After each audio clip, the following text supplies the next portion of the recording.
BA part third के विद्यार्थियों, मैं doctor Neelam Paliwal, government PG college Jhalawar. आप लोग अनुसूची तथा प्रश्नावली में अंतर समझना चाहती थी, इसलिए मैं दोबारा से इसको समझाने का प्रयत्न कर रही हूँ। सबसे पहले आप लोग ये जान चुके हैं कि अनुसूची और प्रश्नावली दोनों ही क्या हैं, तथ्य संकलन की विधियाँ हैं। सामाजिक अनुसंधान में तथ्य संकलन एक महत्वपूर्ण चरण है। वैज्ञानिक विधि के द्वारा सूचना प्राप्त करना, जिससे कि अनुसंधान का क्रम आगे बढ़े और अनुसंधान पूर्ण रूप से किया जा सके। ये दोनों ही विधियाँ आपके सामने हैं। अनुसूची और प्रश्नावली दोनों ही हमको समान दिखती हैं। क्यों? क्योंकि दोनों ही लिखित प्रपत्र होते हैं। सबसे पहले वाले पेज पर चाहे अनुसूची हो या प्रश्नावली, पहले हम उसकी सबसे पहले हम उसका शीर्षक टाइप करवाएंगे, जो हमारा विषय है समस्या का। उस समस्या के विषय के बाद हम सामान्य जानकारियाँ, जो उसकी व्यक्तिगत जानकारियाँ हैं, नाम, पद, पिता का नाम, गांव, व्यवसाय, लिंग, जाति, वेतन, जो कुछ भी हमारे सामने है, वैवाहिक स्थितियाँ, वो सब हम उसमें भरवाएंगे और फिर हम प्रश्नों का क्रम लेंगे। इन दोनों को हम इसलिए मिलाकर कर रहे हैं क्योंकि जब अनुसूची से हमारी सूचनाएं नहीं भर पाती हैं तो हम उसी अनुसूची को प्रश्नावली के रूप में प्रयोग कर सकते हैं।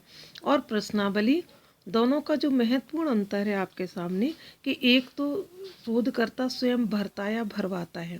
भरता या भरवाता का मतलब या तो वो उनको बांट देता है सूचनादाताओं को और सूचनादाता भर के उसे उतने समय में दे देते हैं, और या वो स्वयं पूछ कर उनसे भरता है। इसलिए हम इसे बोलते हैं दोनों, इसको अनुसूची को, कि क्या प्राप्त करने की, सूचना प्राप्त करने की प्रत्यक्ष और प्राथमिक विधि। प्रत्यक्ष और प्राथमिक इतना लिखने से, जैसे ही आप क्वेश्चन का आंसर लिखेंगे और आपने ये लाइन लिखी कि अनुसूची तथ्य प्राप्त करने की, सूचना प्राप्त करने की प्रत्यक्ष और प्राथमिक विधि है, तो एकदम से आपका क्रम अच्छा बनेगा और आपका क्वेश्चन का आंसर बिल्कुल सही होता चला जाएगा। प्रश्नावली दोनों में एक प्रमुख बात थी कि एक को तो भर रहा है और दूसरे को वो डाक द्वारा भेज रहा है। अब आजकल हमारे पास और सुविधाएं हो गई, हम मेल और व्हाट्सएप से भी प्रयोग कर सकते हैं। तो वो डाक द्वारा भेजी जाती थी। तो जब हमारी प्रश्नावली आधी अधूरी भर के आए या हमारा तथ्य संकलन का काम अधूरा रह जाए, तो हम उस प्रश्नावली को अनुसूची की भांति प्रयोग करके सूचनादाताओं से भरवा सकते हैं। आ रहा है समझ में? दोनों में महत्वपूर्ण अंतर है, लेकिन दोनों एक दूसरे के साथ मिली जुली हैं, क्योंकि हम एक का पूरा डेटा जब हमारे पास नहीं आता तो हम उसका प्रयोग अनुसूची की भांति कर सकते हैं। क्योंकि दोनों में ही क्या है, दोनों में ही अध्ययन विषय एक ही है, दोनों में प्रश्नों का क्रम है, दोनों से ही हम प्राथमिक सूचनाएं एकत्रित कर रहे हैं, दोनों की रचना एक जैसी है और दोनों में जो प्रश्न है वो खुले, बंद, मुक्त, मिश्रित सब हैं, और वो आपके वैकल्पिक, गुणात्मक, संख्यात्मक सभी हैं। तो हम इसको अंतर को समझें। सबसे पहले अभी मैंने आपको बताया कि सबसे पहला अंतर है कि हमारे इसके प्रयोग का विधि में अंतर है। अनुसूची का प्रयोग अनुसंधानकर्ता साक्षात्कार के द्वारा सूचनादाता से स्वयं प्रश्न पूछता भरता जाता है या उन्हें बांट देता है और वो भर के उसको वापस कर देते हैं।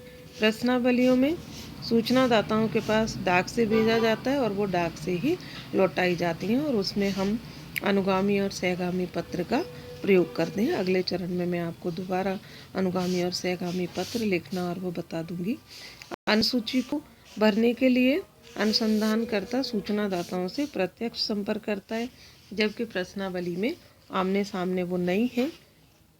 इसलिए जो सूचनादाता है कई बार वो इस कठिनाई में फंस जाता है कि ये जो प्रश्न पूछा गया है उसका जवाब क्या होना चाहिए, सामने रहने से तो वो पूछ लेता है।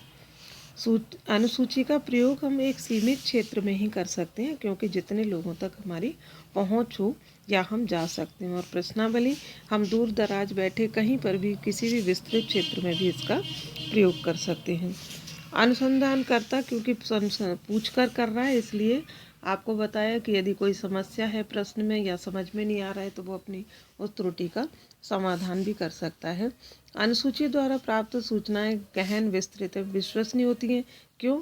क्योंकि वो उनकी उपस्थिति है और वो अपने प्रश्नों में जो उलझन है उसे समाधान करते जाते हैं और उन्हें बताते जाते हैं। जबकि प्रश्नावली में जो वो भर के भेज देंगे, क्योंकि वो हमारे सामने नहीं और हमसे पूछ नहीं रहे हैं, तो वो कई बार हमारी आधी अधूरी और गलत सूचनाएं भी हमारे सामने आ जाती हैं।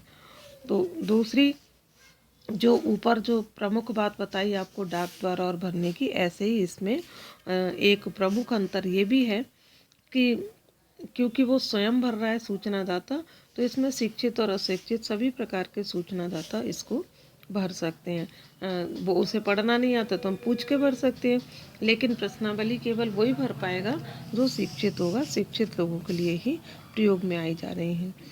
और इसमें जो हम निदर्शन का चुनाव कर रहे थे, जो आपने पढ़ा था संपूर्ण समग्र का छोटा प्रतिनिधि, तो चुना गया निदर्शन ज़्यादा प्रतिनिधित्वपूर्ण हमारे लिए होता है क्योंकि दोनों प्रकार के सूचनादाता उसमें हैं। और इसमें हमें प्रश्नावली में हमें ढूंढ कर छांट कर केवल शिक्षित सूचनादाताओं का ही चुनाव करना पड़ता है। हमारे पास अब कई बार ऐसे भी कहते हैं कि अनुसूची कई बार सूचनादाता हमें मिलता नहीं है, कई बार उसके पास समय नहीं होता है, हम बार बार उसके पास जाते हैं तो हमारा बहुत सारा समय इसमें लग जाता है। और कई बार ऐसा भी लोग कहते हैं कि क्योंकि स्वयं भर रहे हैं और कई बिना सामने हैं, और ऐसी कोई सूचना जिसे शोधकर्ता छुपाना चाहे तो वो छुपा सकता है, तो पक्षपात की संभावना अनुसूची में अधिक रह जाती है। जबकि प्रश्नावली में कोई सामने नहीं है तो वो नहीं कर रहा। अनुसूची में आपको बताया कि सबके गुण हैं: प्रश्नावली, अवलोकन, साक्षात्कार, सभी का मिला जुला रूप है। अनुसूची का प्रयोग कर रहा है तो अवलोकन भी कर रहा है और उनसे पूछ भी रहा है, तो अवलोकन और साक्षात्कार सभी का समावेश इसके में है। किसमें? अनुसूची एक ऐसी तथ्य संकलन की विधि है जिसमें अवलोकन और साक्षात्कार दोनों का समावेश है। इसलिए साक्षात्कार और चीज़ों की अपेक्षा अनुसूची में हम प्रश्नावली से अधिक अच्छे परिणाम ले सकते हैं। लेकिन कौन सी विधि अच्छी है और कौन सी खराब है ये हम तय नहीं करेंगे, ये हमारा विषय तय करेगा और हमारे तथ्यों का संकलन तय करेगा कि हमारे लिए कौन सी विधि को अपना जाए और कौन सी विधि हमारे लिए अच्छी होगी।